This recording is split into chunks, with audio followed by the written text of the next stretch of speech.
हैं, इसलिए ये संख्यावाचक विशेषण है। लेकिन जिसको हम नहीं गिनते वो संख्यावाचक नहीं है, वो परिमाणवाचक है। ठीक है, ये संख्यावाचक है और ये परिमाणवाचक कैसे है? जैसे 5 किलो चीनी,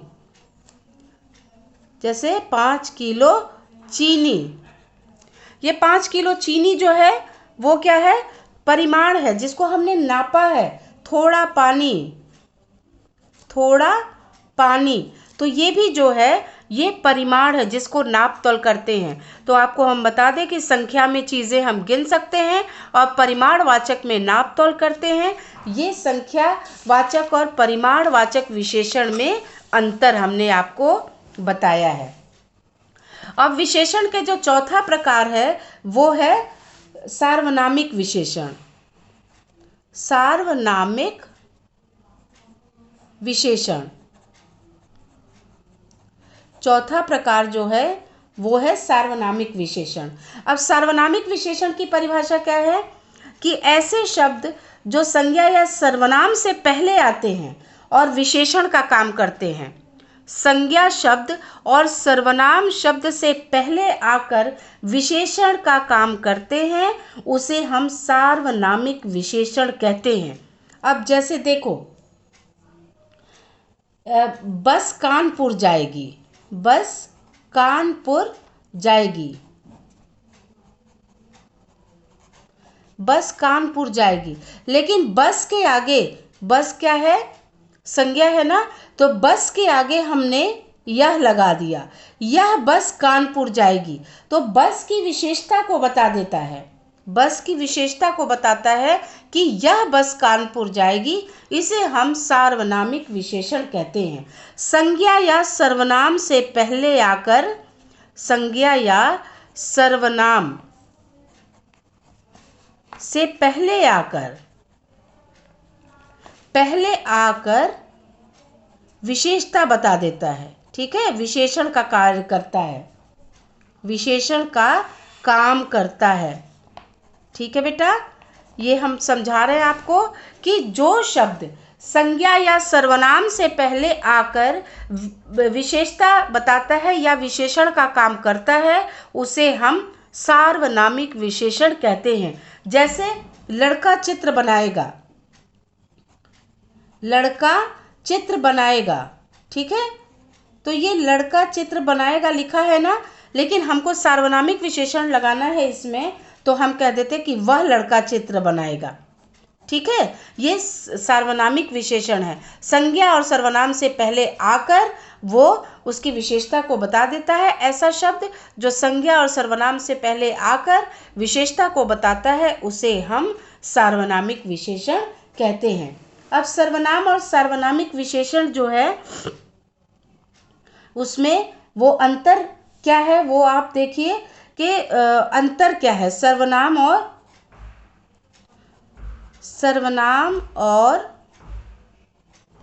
सार्वनामिक विशेषण में अंतर क्या है? सर्वनाम है कि यह कहाँ जाएगी, सर्वनाम है यह कहाँ जाएगी, लेकिन सार्वनामिक विशेषण क्या है कि यह बस कानपुर जाएगी, यह बस कानपुर जाएगी। तो आपने देखा ना कि ये जो है ऐसे शब्द जो संज्ञा और सर्वनाम से पहले आकर विशेषता बताते हैं, उसे हम सार्वनामिक विशेषण कहते हैं। तो सर्वनाम है बस के लिए पूछते यह कहाँ जाएगी, लेकिन सार्वनामिक विशेषण है कि यह बस कानपुर जाएगी। बस से पहले यह लगा दिया तो ये सार्वनामिक विशेषण हो गया। अब हम विशेषण की तुलनावस्था पढ़ेंगे बेटा। ठीक है, विशेषणों की जो तुलना होती है ना, उसे पढ़ेंगे। विशेषणों की तुलना। अब विशेषणों की तुलना 3 प्रकार से होता है, 3 अवस्था होता है इसका। विशेषण की तुलना जो होती है उसकी 3 अवस्था होती है, 3 अवस्था होती है। ठीक है, अब देखो जैसे पहला है मूलावस्था, मूलावस्था, दूसरा है उत्तरावस्था,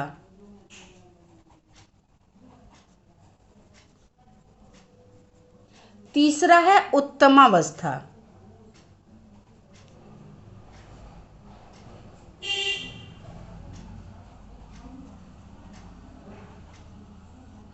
ठीक है, तो ये विशेषण की तुलना जो हम करते हैं 3 प्रकार से करते हैं। पहला है मूलावस्था, दूसरा है उत्तरावस्था, तीसरा है उत्तमावस्था। तो अब हम 3 भाग बनाते हैं इसका। पहला मूलावस्था है ना, मूलावस्था,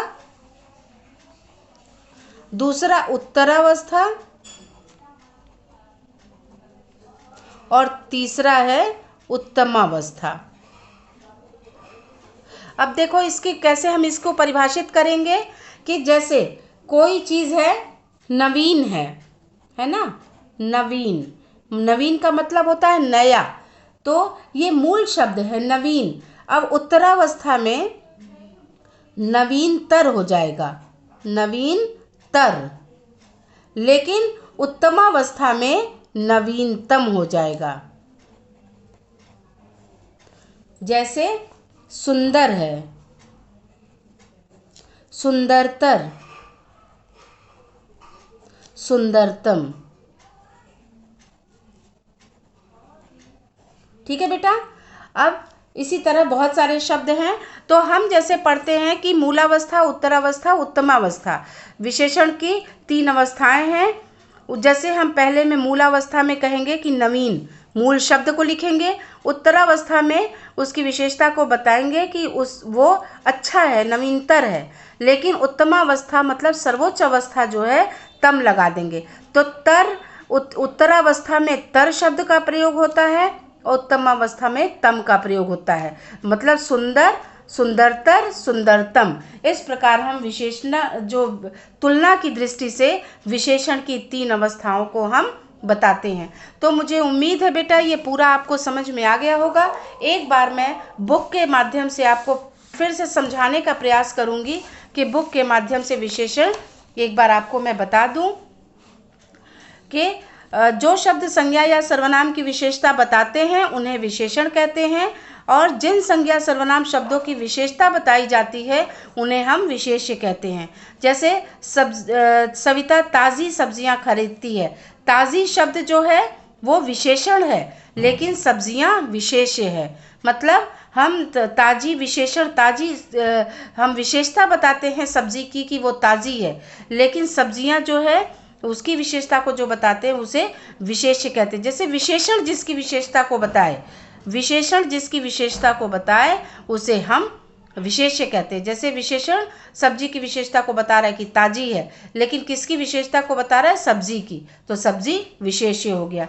अब विशेषण के प्रकार, विशेषण 4 प्रकार के होते हैं। पहला गुणवाचक, परिमाणवाचक, संख्यावाचक और सार्वनामिक। गुणवाचक विशेषण ऐसे शब्द जो संज्ञा या सर्वनाम के गुण, दोष, रंग, दशा, आकार और स्वाद आदि विशेषताओं का बोध कराते हैं, उन्हें हम गुणवाचक विशेषण कहते हैं। अब देखो, ईमानदार नौकर ने उधार वापस कर दिया। ईमानदारी शब्द क्या है, ये विशेषता बता रहा है। ठीक है, ये नौकर की विशेषता को बता रहा है। बालिका ने पीली फ्रॉक पहनी, बालिका ने किस रंग की फ्रॉक पहनी उसकी विशेषता, फ्रॉक की विशेषता को बता रहा है। वह मीनार बहुत ऊंची है, मीनार की विशेषता बता रहा है। इसलिए ये सब जो है ये गुणवाचक विशेषण है। अब दूसरा है परिमाणवाचक विशेषण। परिमाणवाचक में ऐसे शब्द जो संज्ञा या सर्वनाम शब्दों के परिमाण तथा नाप तौल मात्रा आदि का बोध कराते हैं, उन्हें हम परिमाणवाचक विशेषण कहते हैं। जैसे वह कपड़ा 2 मीटर है, इसमें केवल नाप तौल का बोध होता है, इसलिए हम इसको परिमाणवाचक विशेषण कहते हैं। इसके 2 भाग होते हैं, निश्चित परिमाण और अनिश्चित परिमाण। निश्चित परिमाण में नाप तौल निश्चित होता है, पता रहता है कि कितना है। जैसे वह 5 किलो आटा लाई, ठीक है, आटा कितना लाई, निश्चित है कि 5 किलो लाई, इसलिए हम इसे निश्चित परिमाणवाचक विशेषण कहते हैं। और दूसरा अनिश्चित परिमाणवाचक विशेषण, जिसमें चीज़ें नाप तौल तो होता है लेकिन हमको ज्ञान नहीं होता कि कितना है। जैसे राम ने थोड़ी सी खीर खाई, कितना खीर खाया ये नहीं पता, लेकिन थोड़ी सी लगा दिए हैं, उसे अधिक दूध दे दीजिए। दूध को बिना नापे अधिक दे दीजिए, जिसका नाप तौल निश्चित नहीं है। अब तीसरा है संख्यावाचक। ऐसे शब्द जो संज्ञा या सर्वनाम शब्दों की संख्या का बोध कराते हैं, जिसमें हम गिनती कर सकते हैं, नंबर को जान सकते हैं। उसके पास 2 कारें हैं, राम के पास कुछ किताबें हैं, राधा के 7 भाई हैं। जिसमें हम जो है 2 है, कुछ है, 7 है, ये गिनती कर सकते हैं ना, संख्या का बोध कराते हैं, इसलिए हम इनको संख्यावाचक विशेषण कहते हैं। अब संख्यावाचक विशेषण के भी 2 भेद होते हैं, निश्चित संख्या और अनिश्चित संख्या। निश्चित में जिसमें संख्या निश्चित होती है, जिसे हम गिन सकते हैं, और निश्चित में हमको संख्या निश्चित नहीं होता, जैसे उसके पास कई पेन हैं और रेलगाड़ी में कम यात्री हैं, जिसको हम गिने नहीं हैं, बिना गिने हमने बता दिया है। तो इसके बाद संख्यावाचक और परिमाणवाचक विशेषण में अंतर हमने आपको पहले ही बताया है कि जिसकी गिनती होती है उसे हम संख्यावाचक विशेषण कहते हैं, और जिनकी गिनती नहीं हो सकती, जिसको नापा जाता है, उसे हम परिमाणवाचक कहते हैं। जैसे 2 कंप्यूटर की गिनती किया मैंने, और 2 मीटर कपड़ा मीटर में नापा जाता है। अब चौथा है और आखिरी है सार्वनामिक विशेषण। ऐसे शब्द जो संज्ञा सर्वनाम से पहले आकर विशेषण का काम करते हैं, उसे हम सार्वनामिक विशेषण कहते हैं। इसको हम संकेतवाचक विशेषण भी कहते हैं। जैसे बस कानपुर जाएगी, लेकिन बस के पहले यह लग गया, मतलब संज्ञा और सर्वनाम की विशेषता को बता रहा है, इसलिए हम इसे सार्वनामिक विशेषण कहते हैं। सार्वनामिक विशेषण हर समय संज्ञा और सर्वनाम से पहले लगता है। सर्वनाम और सार्वनामिक विशेषण में अंतर क्या है? यह कहाँ जाएगी, यह बस कानपुर जाएगी, बस से पहले यह लग गया, इसलिए यह सार्वनामिक विशेषण है। अब विशेषणों की तुलना, इसकी 3 अवस्थाएं होती हैं तुलना की दृष्टि से, मूलावस्था, उत्तरावस्था और उत्तमावस्था। मूलावस्था बेटा, मूलावस्था, उत्तरावस्था, उत्तमावस्था। उच्च, उच्चतर, उच्चतम। मैंने ये मूल शब्द है उच्च, उसमें उससे थोड़ा अच्छा है उच्चतर, तर शब्द लगा के, और उच्चतम मतलब सबसे अच्छा। ठीक है, ये मूल शब्द है अच्छा और सबसे अच्छा, तर और तम लगा के हम उसकी विशेषता को बताते हैं। तो बेटा इसका हम PDF भी आपको भेज रहे हैं, और साथ ही साथ जो पत्र आपके एग्ज़ाम में आएगा उस पत्र का भी PDF भेज रहे हैं।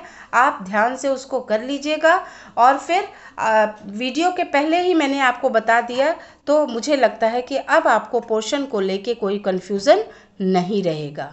थैंक यू बेटा।